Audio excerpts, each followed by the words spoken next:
एक समय में हमारी धरती पर विशालकाय जीवों का राज हुआ करता था। जहाँ आज हम हैं वहाँ कभी ये भी रहा करते थे। इसी हवा में सांस ली, इस धरती पर कई लड़ाइयाँ लड़ी। इन बड़े आकार टाइटन ने 14 करोड़ सालों तक धरती पर राज किया। इनकी हजारों प्रजातियाँ थी। इनमें से कुछ शाकाहारी थी और कुछ मांसाहारी, और कुछ लंबी गर्दन शाकाहारी जो शांत स्वभाव, कुछ बहुत आक्रामक स्वभाव के थे। यह सब उस समय के सबसे सफल जीव थे। लेकिन फिर अचानक ऐसा क्या हुआ, और वह कौन सी ऐसी घटना थी जिसने इन सभी का धरती पर से नामो निशान मिटा दिया। इस घटना को जानने के लिए हमें करोड़ों साल पीछे जाना पड़ेगा। इन विशालकाय जीवों के उस अंतिम दिन को करीब से देखना होगा। आज से 65 बिलियन करोड़ साल पहले धरती पर मौसम सामान्य था। हर तरफ सूर्य की किरणें धरती पर बिखरी हुई थी। लंबे और घने पेड़ पौधे, और एक तरफ डायनासोर के चिल्लाने और दहाड़ने की आवाजें।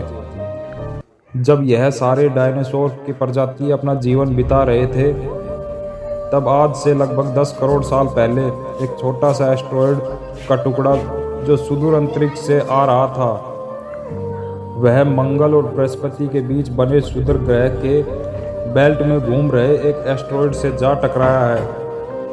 और उस टकराव के कारण उस बड़े एस्टेरॉयड की दिशा बदल जाती है।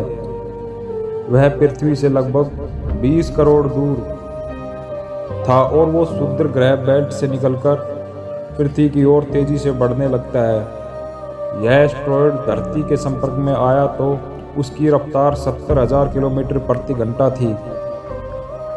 पृथ्वी के वायुमंडल में घुसते ही घर्षण की वजह से एक आग के गोले में बदल गया। यह इतनी रफ्तार से धरती की ओर बढ़ रहा था कि सिर्फ 4 मिनट में अटलांटिक महासागर को पार कर दिया था। इसकी रफ्तार के कारण इसकी चमक इतनी अधिक थी कि धरती से टकराने से पहले ही जीव इस आग के गोले को देखकर पूरी तरह से अंधे हो गए थे।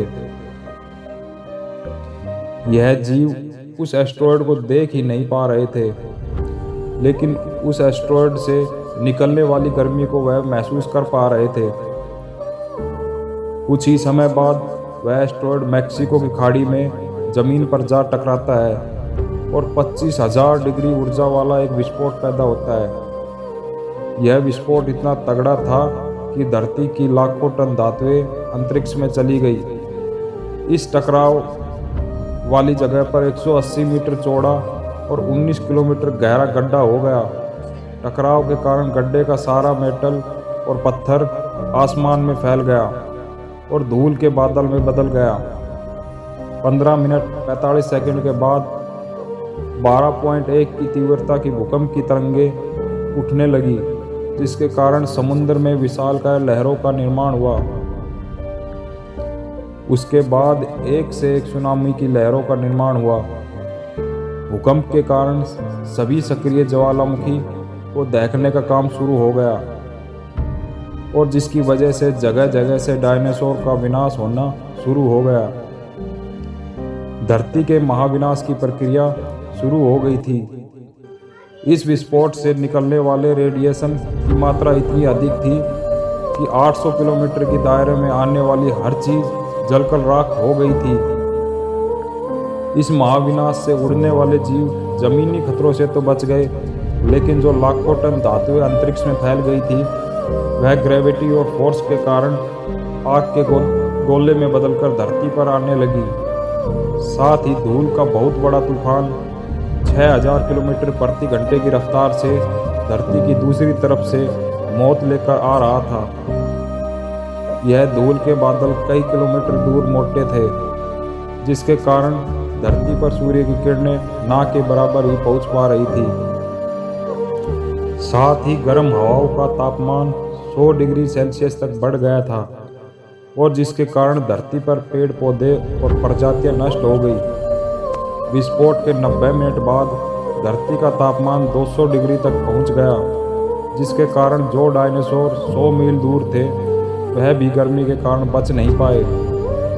इस महाविनाश के कारण पृथ्वी पर 90% डायनासोर की प्रजाति नष्ट हो गई और जो 10% जीव बच गए थे उनमें से केवल वही बच पाए थे जिनका वजन महज 30 किलोग्राम था।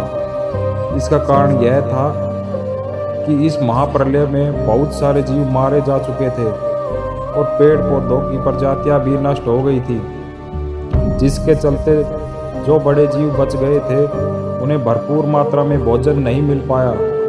इन विशालकाय डायनासोर का अंत आने वाली प्रजातियों के लिए वरदान साबित हुआ और वे जीव थे मैमल्स। ऐसी और इंटरेस्टिंग वीडियो देखने के लिए मेरे चैनल को लाइक और सब्सक्राइब करें ताकि मेरा हौसला और बना रहे।